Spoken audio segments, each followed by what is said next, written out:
sing and celebrate. We hear your good news this morning. May the words of my mouth and the meditations of all of our hearts be acceptable unto you this day and forevermore. Amen. So does anybody remember growing up? Of course we do. Of course we remember growing up. We remember growing up and the joys that came with that as we matured. Maybe you were one of the older kids in your family, and you remember that first time you got to watch your siblings while mom and dad left. Or maybe you were one of the younger and you remember going, my sister again. Really? Can't I just, yeah. Or maybe it was those grown-up chores. Maybe you weren't thrilled to do them, but you knew they were a rite of passage when you started to be able to cook or help mom or dad out in the barn in a way that wasn't just helping, but you were truly helping. You know what I mean? Andrew likes to help. It usually takes twice as long when Andrew helps. I love him dearly, but sometimes it's getting better. He's 8. So he's getting there. He's getting to be able to actually help. It's a good thing. And you remember your own kids growing up. Do you remember that first time you left your kids home alone? Just for a few minutes and you ran to the store? Late this summer, for the first time, we left Jacob in charge. Now, mind you, we were gone about half an hour. We went from our house, or from our home, to Home Depot on Pearson Road and back. The entire time I said, this is just weird. Do you think they're okay? I mean, we'd give them all the instructions. We'd test run it with just Jacob, but now it was Jacob and Andrew. We'd made sure Mr. Joe next door was home. But there was still a part of me that wasn't quite sure. I don't think Jacob and Andrew even noticed we were truly gone. Because all they did the entire time we were gone was play video games. So like I said, I don't think they noticed whether we were in the next room or we were, 2 miles away. But I was sure the house would burn down. Some person I didn't know would come in the door, something. I felt like this bad parent. Then I started to think about it, and I was probably younger than Jacob. Well, I know I was younger than Jacob is when I started staying home alone. And my nearest neighbor was half a mile away. There wasn't anybody to run to if there was problems. And I'm guessing if you think back to your childhood, the first time or times you got to stay home by yourself, you were much younger than kids are today. Today's lesson from Luke is one of the very few stories we have when Jesus is young. We have the birth narrative that we hear at Christmas Eve in Luke. We have the circumcision and presentation also in Luke. And then we have this story in Luke. And the only other story we have of Jesus before his public ministry is the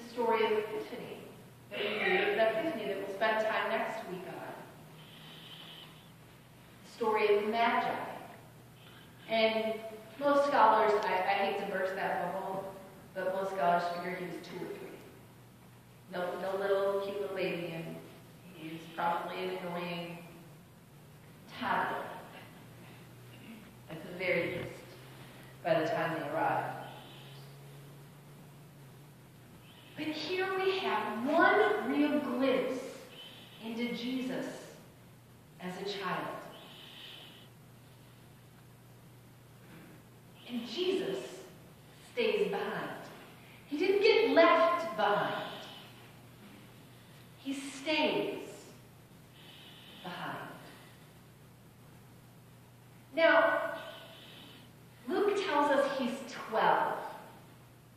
Now, truthfully, a 12-year-old back in the day of Jesus would have been learning a trade, would have very close to being an adult. Very different than a 12-year-old today. He probably had been helping his father, who we know was a carpenter, but that word more likely means a mason. Wood isn't real common in Israel. You wouldn't have built a structure out of wood. There wasn't enough of it. You built it out of stone, because there was lots of that. And so it's the same word. But my guess is for the last probably 3 or 4 years, Jesus has been going with his father every day to work, to an apprentice as a carpenter or as a mason.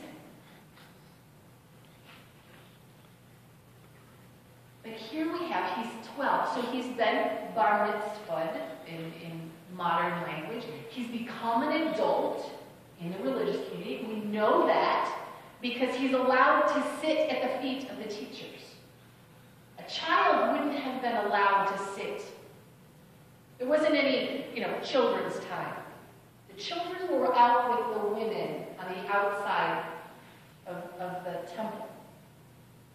You had the Gentile court, and then you had the women's court, and then you had the men's court, and then you had the Holy of Holies, where only the priests went. But Jesus is either in this men's court, because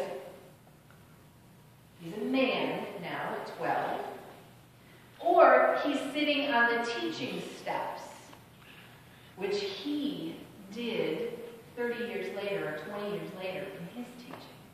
He sat and spoke. So he's one of those two places. And he's asking these questions and answering these questions well beyond his 12 years of age.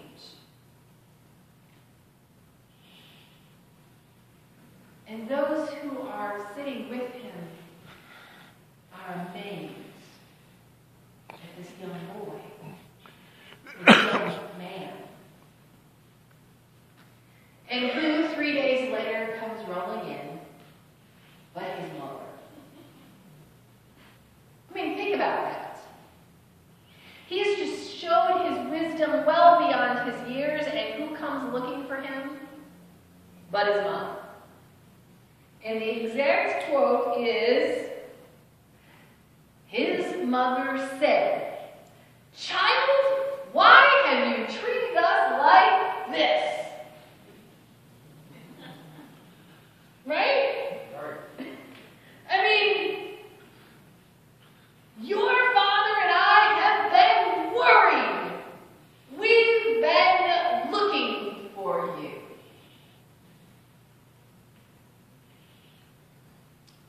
Jesus had to grow up. And like all parents, sometimes we just don't want our kids to grow up. But Jesus had to grow up. Just like our children have to grow up. I recently was in a conversation with a very dear friend of mine about parenting. Now, her children are long since grown. They have children of their own. But she said, Carol, our job as parents is to work our way out of the job, to launch our children into the world ready to take it out.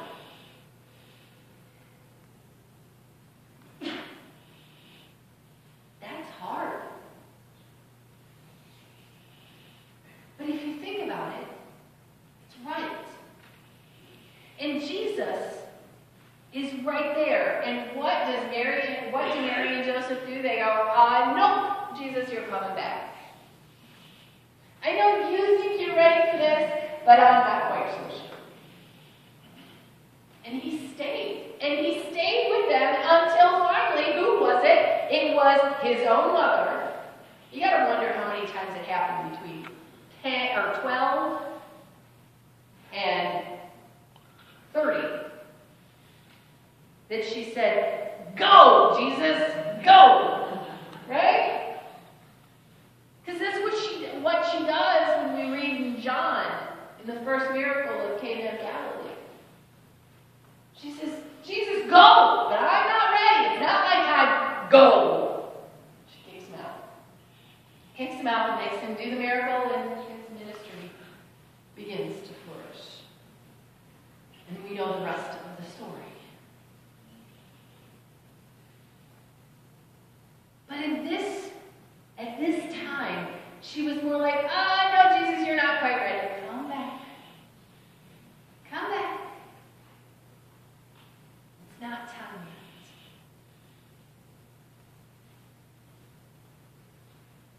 Today, and in today's culture especially, and this last year, we have heard a lot about parenting. I don't think a year ago I would ever have known the term free-range parenting. But it was just about a year ago, it was last January, that idea hit the news because some parent in Maryland let their 10 and 6-year-old walk by themselves from the park. Now, I'm thinking when I was 6, and if I had a 10-year-old with me when I was that old, I'd have been able to walk from the park in town. But today we have such a fear culture that we've stopped letting our kids grow up. And we're holding them close to us. And that's called something, again, else I wouldn't have known a few years ago, the helicopter parent. And my guess is you have, maybe your children or your grandchildren are watching them battle this balance between helicopter parent and the free-range parent. And I have to admit, I'm somewhere in the middle, and I probably fail all the way around at some point. But it's interesting because this all started, this fear of letting our kids grow up, started when we had 24-hour news for the first time. When we started to live in fear that our children, something was going to happen to them if we weren't right with them. And it started with a little girl about 18 months old falling into a well. That's what started our fear. And it's gotten bigger over the years. But that was 20, 25 years ago. And guess what? College deans and presidents and professors are now getting calls from parents. A college president has gotten a call and saying, my daughter is not doing well with this professor. You need to do something about it. Real stories. My daughter and her roommate are not getting along, what are you going to do about it? The dean of students. My son didn't get into the fraternity he wanted. What are you going to do about it? I can truly tell you my parents never would have made that phone call. And they're sitting in the room, and I guarantee you they wouldn't have made that phone call. The only time, I will say this, there was one time my parents called. There was no heat in my dorm for like 4 days. My aunt, my dad's sister, was on the board of trustees. She tended to wield a fair amount of power at that point. I had told them the night before I was tired of being cold and I was going to go sleep in my boyfriend's dorm. It was incredibly innocent because his roommate's girlfriend was also in there, so we slept on the floor, but we were cold. Yeah, the next day we had heat. Because my dad called his sister, and his sister called up the president and said, "Why am I getting phone calls from parents about no heat in this dorm?" We had heat that day. But what these deans and presidents and professors are saying is we need kids to grow up. To grow up. Because we've allowed our kids to be coddled, to let parents fight all the battles for them. And now my kids are somewhere in the middle. I don't want to do that, but I'm not sure I want them to go, 5 miles down the road on their bicycle without me knowing either. Somewhere in the middle. But why would I go into this on the Sunday after Christmas?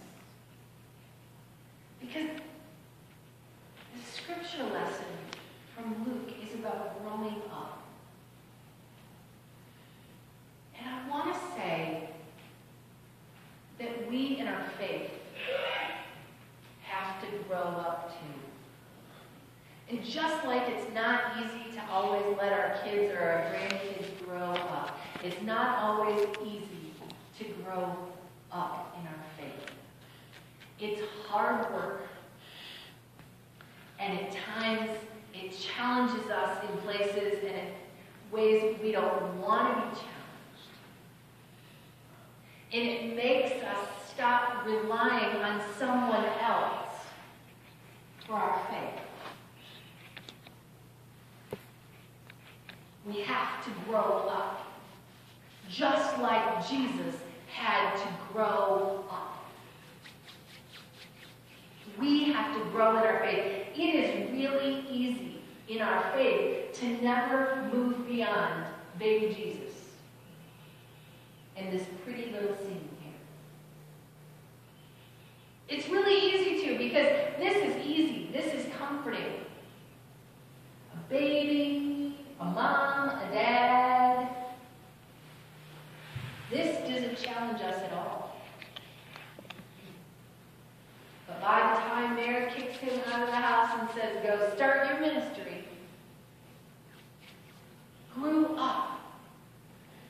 Grow in, what's it say? He matured in wisdom and years and in favor with God and with people. He grew up. And in that growing up, what did he do? He taught us to challenge the status quo.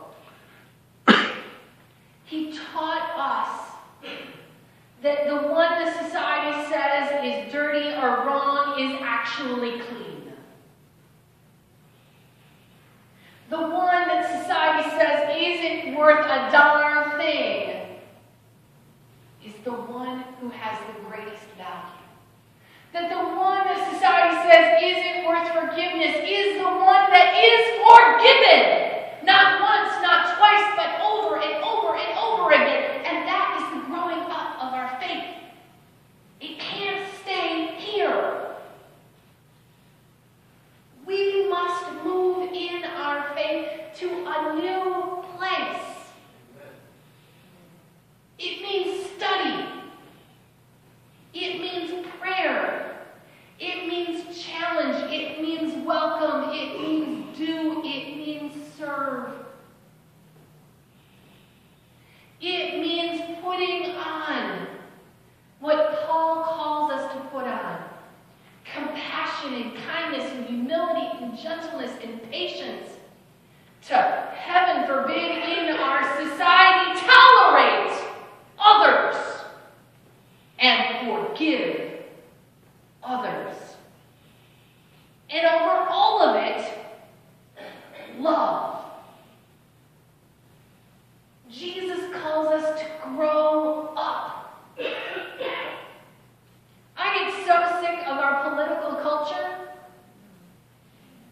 it loving.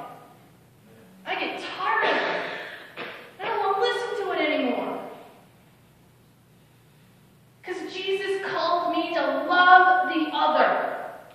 When our political opponents say, stand up and say, we need to